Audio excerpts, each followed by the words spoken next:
कांग्रेस के एक बहुत बड़े लीडर हैं जो 10 साल मध्य प्रदेश के चीफ मिनिस्टर रहे। उन्होंने ट्विटर के ऊपर मेरी एक तस्वीर, आधी तस्वीर डाली और आधी तस्वीर मोहन भगवत की डाली। मुझे समझ में नहीं आता कि आखिर किस बुनियाद पर हम मुसलमानों की तौहीन की जा रही है। क्या ये फ़िरक़ा परस्ती नहीं है कि मेरी तस्वीर की अहमियत नहीं है?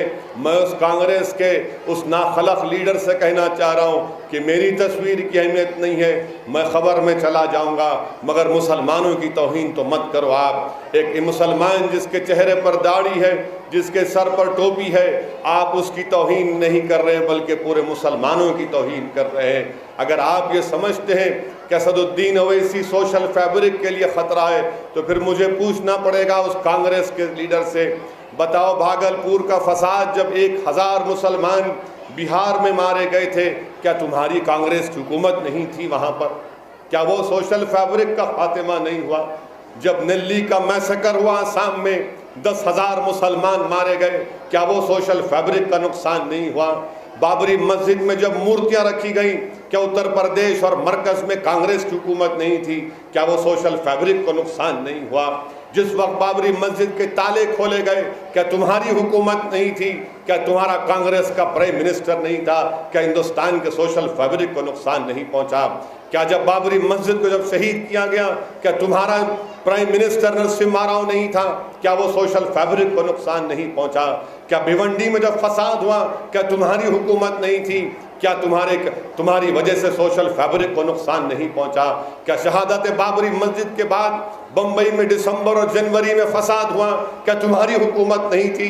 क्या वहाँ पर सोशल फैब्रिक को नुकसान नहीं पहुंचा? श्री कृष्णा कमीशन के सिफारिशात आए कांग्रेस के लीडर, क्या उस पर अमलावरी तुमने नहीं की? क्या उससे सोशल फैब्रिक को नुकसान नहीं पहुंचा? याकूब मेमन को फांसी हुई, जब याकूब मेमन को धोखा देकर यहाँ पर लाया गया, क्या तुम्हारी हुकूमत नहीं थी? बताओ रामन का लेटर क्या कहता है? आज तुम मगरमच्छ के आंसू बहाते हो। बताओ कि महाराष्ट्र में जेलों में मुसलमान सबसे ज्यादा हैं, क्या यह सोशल फैब्रिक को नुकसान नहीं है? 15 साल तुम्हारी हुकूमत थी, बताओ क्या इससे सोशल फैब्रिक को नुकसान नहीं पहुंचा? हैदराबाद में मक्का मस्जिद का ब्लास्ट हुआ, क्या तुम्हारी हुकूमत नहीं थी? आज हिंदुस्तान में मुसलमान गरीब और मुफलिस हैं, पढ़ना चाहते हैं, स्कूल नहीं है। इतने साल तुम्हारी पार्टी की हुकूमत थी, क्या इससे सोशल फैब्रिक को नुकसान नहीं पहुंचा? याद रखो कांग्रेस के लीडरों, तुम जो कहोगे उसका जवाब देंगे हम। अब खामोश बैठने वालों में असदुद्दीन ओवैसी का नाम नहीं है। तुम जो भी कहोगे उसका जवाब मिलेगा। तुम जिस तरह जवाब चाहोगे मैं तुमको उस तरह का जवाब देने के लिए तैयार हूं। तो मैं मुसलमानों की तौहीन को बर्दाश्त नहीं कर सकता।